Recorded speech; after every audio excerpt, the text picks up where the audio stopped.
Who's been the biggest influence on your life? I'd have to say my grandma, to be honest. Tell me about her a little bit.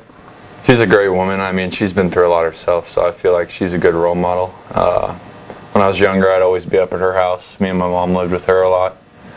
So I really learned a lot from her. I mean, she's a great woman. She cares about people. She'd do anything for me. So, I mean, I feel like that's a big influence on my life. Does she have anything to do with your basketball game? I mean, caring about people is probably more important, but has she influenced you in sports in any way? I mean, she's always been there. I mean, really, I didn't start playing until high school, so, I mean, Coach Jones, he was definitely a big influence on my basketball career more than anybody. Well, let's talk about that a little bit. You didn't play until you were in high school? Yeah.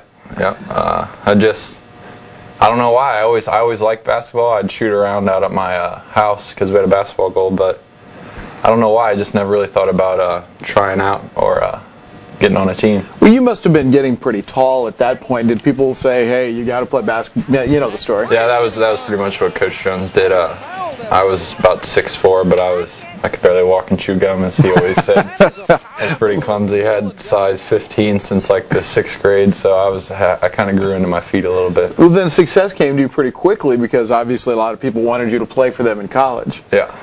What was high school like for you? It was great. I loved playing for Coach Jones. I mean, it would have been nice to have some more players on my team, but we did the old Chuck and Chase method. Did you really? Yeah.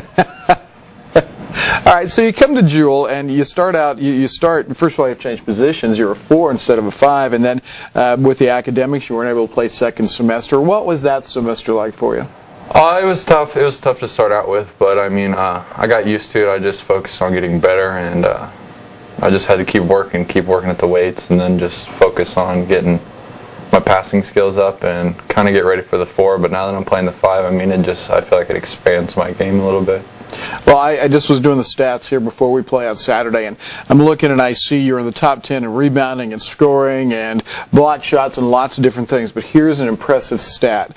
Dillon on Scholar Athlete night was given a Scholar Athlete award for at least a 3.0 average. I don't know what your average is, and you don't have to say, but that's a pretty impressive stat. Yeah. Let's just say I didn't bring the Xbox back second semester. Is that the secret to your success? Yeah. Okay, that's great. All right, so how's basketball gone? I mean, you're a Division II basketball player, and like you said, you're top 10 in a lot of categories in the GLVC. What's it like to battle underneath the boards every night? It's going good. I mean, I feel like I'm out there on a wrestling mat sometimes, but I mean, it's going good. I feel like I'm getting better, and I just got to keep pushing through the diversity with the refs and stuff, and just hopefully get some calls. It's a big issue, isn't it? Yes, it is. We hear the term home whistle a lot when we're playing at home, but even at home sometimes we see you get shoved around a little bit. I've never heard of that term from this year at all. You haven't seen that happen? I haven't seen it once. What do you do to battle against that? I mean, it's not just the referees, but teams will attack us physically, especially in the middle. What do you do to combat that? I just go back at them as physical as I can and just try and figure out what the refs are going to call and what they're not going to call. And I just keep fighting, keep trying to go at the boards, keep trying to score, and just really focus on what I'm supposed to do.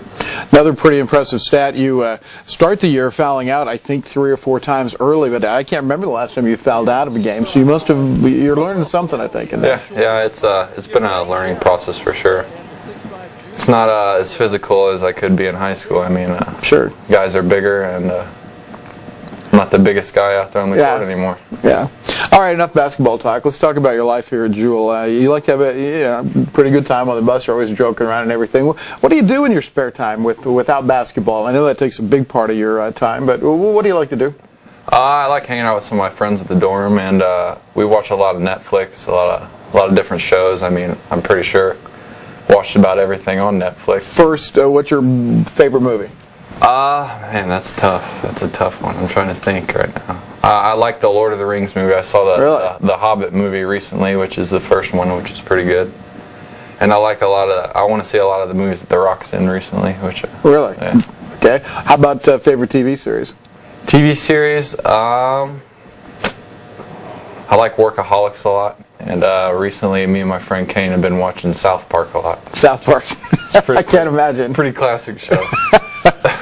I was almost going to ask you if you see yourself as any of the South Park characters, but that's probably not fair. No. What else do you like to do?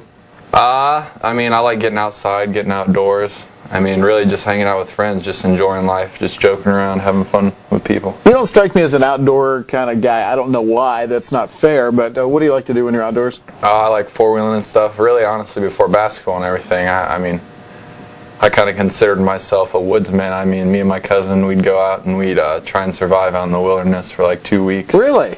Yeah, we'd go out fishing. We'd take a fishing pole, a knife, a lighter, and then go out there and just survive as long as we could. Is that right? Wow. Then my grandma, she'd be out there up at the house like a mile or so away with an intercom, and she'd check in on us every couple times a day, just yell and say, "Are you guys still alive?" And we'd scream back. So. Well, we just got through the storm of the century, of course. What would you suggest if somebody was caught in a snowstorm? What should they do? Go outside and play in it. Were you going to have a chance today to do that? Oh, yeah. I'm going to try and go down the Browning Bowl a couple times, or at least watch somebody. I don't know if it's good for me to try and go down those big guys. It's a long ways to fall in snow. At this point of the season, probably not the best idea, but you got to live your life. Yeah. Finally, what do you want to do when you get out of college? What's your professional ambition? I kind of want to go overseas and try and play professional for a while, and then really, I mean, try and get a job in basketball and just coaching or something else? Yeah, coaching. I mean, anything really. I mean, and just live my life after that. Good. Get a house paid off with working overseas and just have no bills to worry about. You've qualified. The team is qualified now for the GLBC tournament. That's a big step for Jewel basketball going Division II. How does that kind of make you feel? Does that validate some of the struggles you've been through? Yeah, definitely. I think it validates a lot of the struggles that all of us have went through on this team. I mean, it's a big step for us, and I think we just got to go and we got to fight and try and get far in the playoffs.